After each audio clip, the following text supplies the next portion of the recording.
உங்க வேதனைகளுக்கும் உங்க துன்பத்திற்கும் கர்த்தர் சில நோக்கங்களை வச்சிருக்கிறார். முதலாவது, what is the purpose for your trials? Number 1, it is for your faith. உங்க விசுவாசம் பலப்படணும். 3 முறை சொல்வேன், நீங்க ஆமென் சொல்லலாம். உங்க விசுவாசம் பலப்படணும். உலகத்தில் இருக்கிறவங்க சொத்து சுதந்திரம் எல்லாத்த விட இந்த விசுவாசம் தான் விலையேற பெற்றதாம். இது சோதிக்கப்படுறீங்கன்னா களி கூறுங்கள், ஏன்னா இந்த விசுவாசத்தை கர்த்தர் பலப்படுத்துகிறார். அடுத்த யுத்தத்தில் நீங்கள் வெற்றி பூத்து நிற்பீங்க. இப்ப பக்க சொல்லுங்க, என்ன கேட்டல எதுக்குன்னு? இதுக்கு தான். எதுக்கு? உன் விசுவாசம் பலப்படணும். உன் விசுவாசம் பலப்படணும். ஏன் இந்த கஷ்டம்?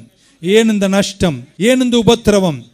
ஏனென்றால் ஆமென், நீ அதனை நடந்து போகும்போது, இந்த இருளின் பாதையில் போகும்போது, பல கேள்விகளோடு போகும்போது, நீ சோர்ந்திடாமல், நீ தூக்கி எறியாமல், நீ மனக்கசப்பு கொள்ளாமல், நீ வேதனைப்படாம, யாரையும் பகைக்காம, இதயத்தில் வெறுப்பு கொள்ளாம அந்த கஷ்டத்தில் நீ நடக்கும்போது என் தேவன் உன்னை பார்க்கிறார். அவர் கண்களும் மேல இருக்கு. அவர் என்ன தெரியுமா பண்றார்? அவருக்கும் உனக்கும் உள்ள உறவை ஸ்ட்ராங் பண்ணி உன் விசுவாச விலையேறப்பட்ட விசுவாசத்தை கர்த்தர் உறுதிப்படுத்துகிறார். ஹல்லேலூயா. பக்க சொல்லுங்க, இந்த துன்பம் என்னையும் என் ஆண்டவரையும் இன்னும் ஸ்ட்ராங்காக தான் மாற்றி இருக்கே தவிர வீக்கே இல்லை அப்படின்னு. வீக்கெல்லாம் வரல, இன்னைக்கு ஸ்ட்ராங் எல்லாம் வந்திருக்கீங்கன்னு அர்த்தம் இருக்கலாம்.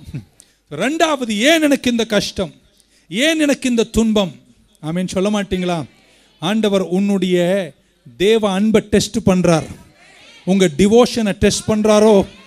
ஏன் என் திராணிக்கு மேல, என் அளவுக்கு மேல மிஞ்சின இந்த வியாகுலம், இந்த கஷ்டம் எனக்கு வருகிறது என்று நீங்க நினைக்கும் போது, நான் நினைக்கிறேன் கர்த்தர் உன்கிட்ட கேட்கிறார், சாதாரண கஷ்டம் தானே, இதுல நீ என்னை நேசிக்கிறாயா? என் மேல் அன்பு கொண்டு இருக்கிறாயா? என் பக்கம்தான் இருக்கிறாயா என்று கர்த்தர் ஒருவேளை உன்னை கொஞ்சம் அலசி ஆராய்ஞ்சு பார்க்கிறாரோ? அப்ப இருக்கிறவங்க சொல்லுங்க, கையை கஷ்டத்து நடுவில் கையை உயர்த்தி சொல்லுங்க, ஆண்டவரே கஷ்டமா தான் இருக்கு, ஆனா உம்மையே நான் நேசிக்கிறேன். அந்த விசுவாசம் உள்ளவங்க மட்டும் கையை தட்டி வராமன்னு சொல்லுங்க. இருக்கீங்களா? எத்தனை பேர் வேதனையின் நடுவில், நடுராத்திரி கஷ்டத்துல, எதிர்பார்க்காத சோதனைக்கு நடுவே கையை உயர்த்தி கண்ணீர் வடிக்கும் போது, நஷ்டத்தின் நடுவில் நின்று கொண்டு எத்தனை பேர் கரம் உயர்த்தி சொல்வீங்க, ஆண்டவரே முன்பிருந்ததை விட இந்த துன்பத்தில் உம்மை நான் அதிகமாய் நேசிக்கிறேன்? இதுவரையும் சொல்லாத ஒரு ஆளிலையா சொல்லிடுங்க.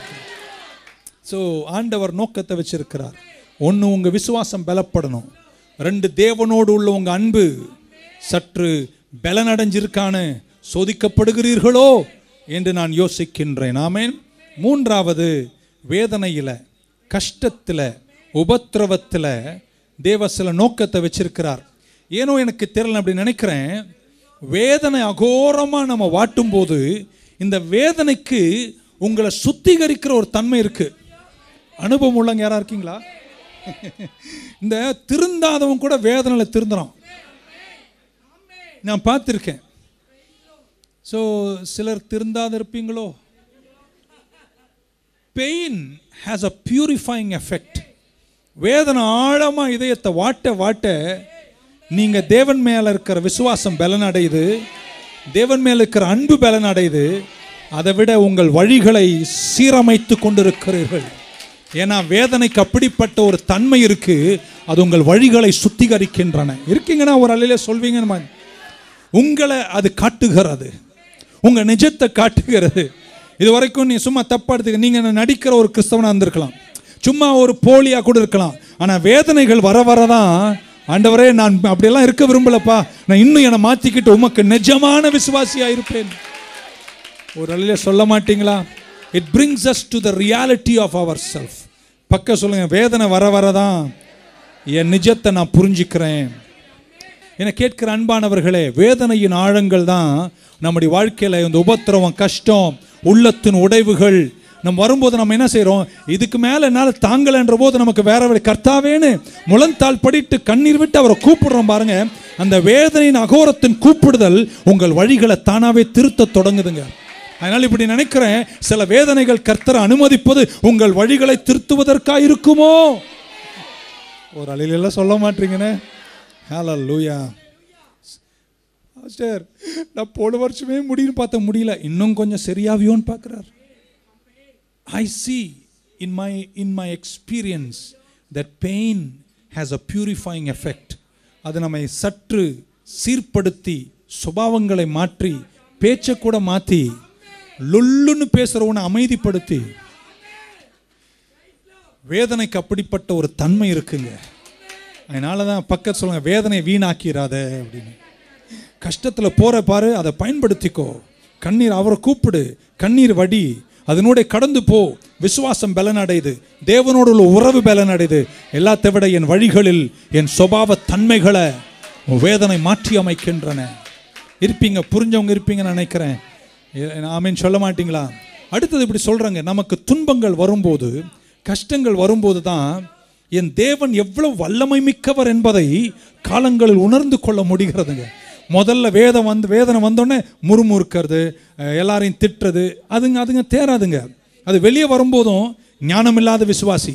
ஆனால் உபத்திரவத்தில் பொறுமையோடு சகித்து அதில் கடந்து போக போக அதில் கர்த்தரை வெறுக்காம விசுவாசத்தை விட்டுடாம நிலைக்கும் போது கர்த்தர் உங்களை வெளியே கொண்டு வரும்போது நீங்க சாட்சினா திரும்ப சொல்லுங்க, வாவ் என் ஆண்டவர் இவ்வளவு சிறந்தவர்னு எனக்கு தெரியல. எப்பங்க சொல்ல முடியும்?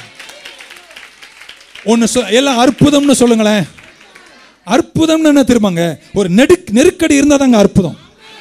ஸோ ஏன் அற்புதம்னு ஒன்று இருக்குன்னா அதுக்கு பல காரணங்கள் உண்டு. அதில் முக்கியமான காரணம், ஒரு நெருக்கடி வந்தாதான் ஒரு அற்புதம் நடந்தாதான் உங்க தேவன் யாருன்னு நீங்கள் இப்படி கையை கொஞ்சம் என் பக்கம் மீட்டிங்களா. இன்னைக்கு நீங்கள் கடந்து போகிற இந்த உபத்திரமோ இந்த வேதனை வேற எதற்காகவும் அல்ல. நான் விசுவாசிக்கிறேன், கர்த்தர் உங்கள் சார்பில் அவர் யார் என்பதை உங்களுக்கு வெளிப்படுத்தி காட்டுவதற்கு இதை அனுமதித்திருப்பாரோ? ஒரு சொல்ல மாட்டீங்களா? God has a purpose in allowing trials and tribulations into our lives. Amen.